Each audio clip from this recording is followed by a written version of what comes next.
सर्वविघ्नोपशान्तये अनेकदन्तं भक्तानाम् एकदन्तं उपास्महे। అయితే పూర్వకాలోకాల సమయంలో దైవశారణ్యంలో కూర్చున్నటువంటి కలిదోషం చేత కలిపురుష ప్రభావం చేత మనుషులందరూ కూడా ఏదో రంగా అధర్మం చేయడం కానీ అన్యాయం చేయడం కానీ అక్రమం చేయడం కానీ పాపాలు చేయడం కానీ చేస్తూ ఉంటారు కదా. మరి వాళ్ళకి అలాంటి పాపాలన్నీ కూడా ఎప్పుడు గురువు గారు అయినటువంటి సూత్రంలో చెప్తారు. నిజమేనయ్యా మీరు అడిగింది. కలియుగంలో మానవులందరూ కూడా కలిపురుష ప్రభావం చేత అనేక రకాల ఈతి బాధ ఇబ్బందులు పడుతూ ఉంటారు, అనేక రకాల క్లేశాలు అనుభవిస్తూ ఉంటారు, దుఃఖాలు అనుభవిస్తూ ఉంటారు.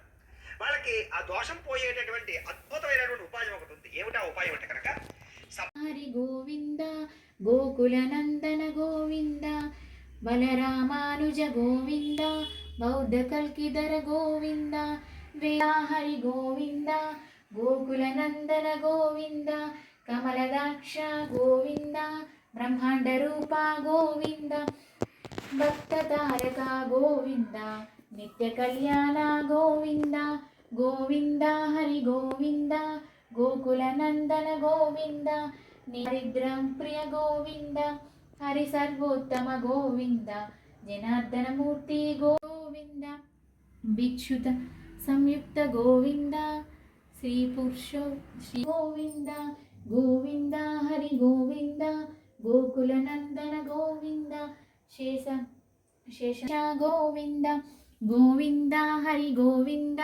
గోకుల నందన గోవింద గోవింద హరి గోవింద గోకుల నందన గోవింద.